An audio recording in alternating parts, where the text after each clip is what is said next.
हम विचार कर रहे थे एक मंत्र पर, ओम न किल विषम अत्र नाधारो अस्ति न यन्मित्रै सम ममान एति अनूनम पात्रम निहितम न एतत् पक्तारम पक्व पुनराविशाति।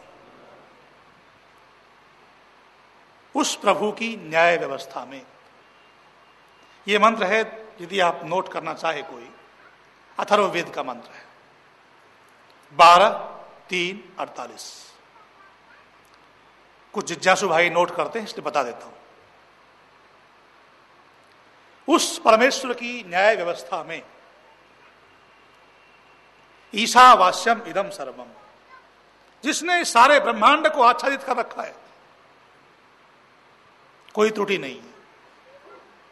कल कहा था पूर्णमदः पूर्णमिदम, वो पूर्ण है, इसलिए उसकी व्यवस्था में किसी प्रकार की न्यूनता का होना संभव नहीं है।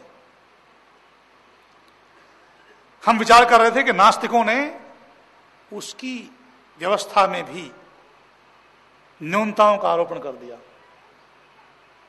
एक श्लोक को उद्धृत किया था, गंध सुवर्णे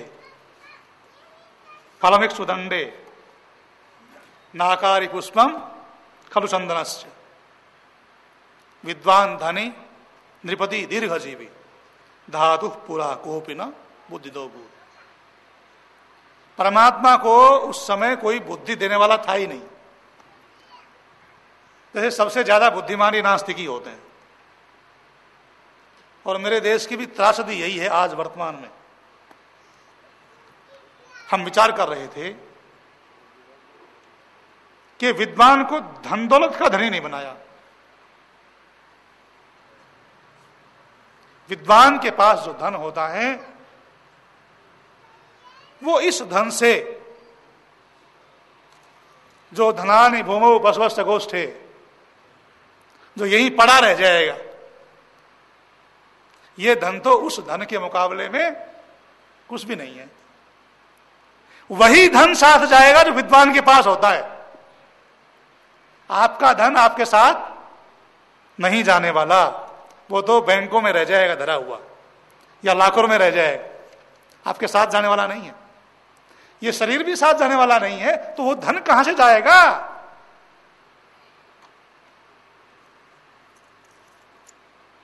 अपवाद की बात अलग हो सकती है, वशिष्ठ जैसे ऋषि,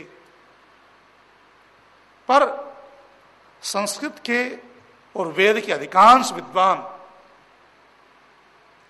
ये जो लौकिक धन है, इस लौकिक धन के अभाव में ही जिए हैं।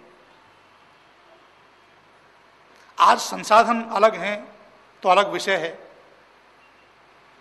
मैं पहले की बात कर रहा हूं। कैयट महाभाष्य पर व्याख्या लिखी, कश्मीर में रहते थे। कश्मीर के महाराजा के पास काशी से कुछ विद्वान मिलने गए, घूमने की दृष्टि से भी, मिलने की दृष्टि से भी। उन्होंने सुन रखा था कि हम महाभाष्य के बहुत बड़े विद्वान रहते हैं, कैयट। महाराज से कहा कि हम कैयट से मिलना चाहते हैं। महाराज ने कहा कि मैं तो नहीं जानता कौन कैयट है। खैर जैसे तैसे भी ढूंढवाया गया, पता चला कि कहीं नगर में कोने में पर्णकुटी बनाकर रहते हैं, झोंपड़ी बनाकर रहते हैं। इतना बड़ा विद्वान जिसने संस्कृत व्याकरण का अद्भुत ग्रंथ लिखा, महाभाष्य की व्याख्या की, वो झोंपड़ी में रह रहा है। काशी के विद्वान से मिलने के लिए गए,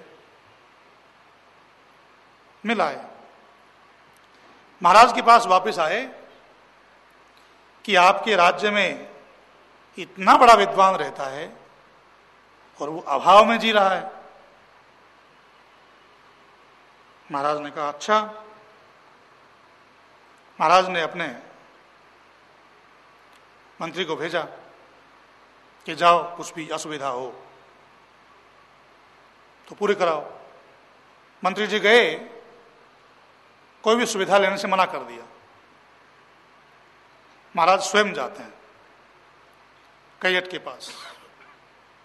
इससे अधिक धन क्या होगा जब देश का शासक विद्वानों के चरणों में शीश झुकाता है?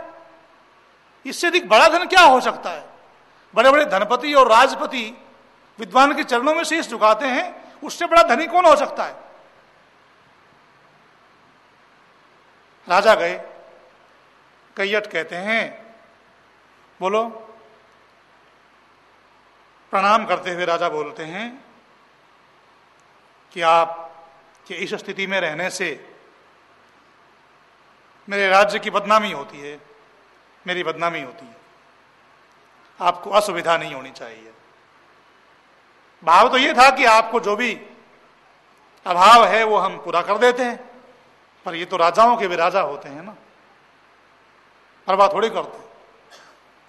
कैयट ने अपनी पत्नी से कहा कि एक समय का आटा डालो थैली में और चलो, हमारे यहां रहने से इस राजा को कष्ट होता है, चलो यहां नहीं रहना अपन।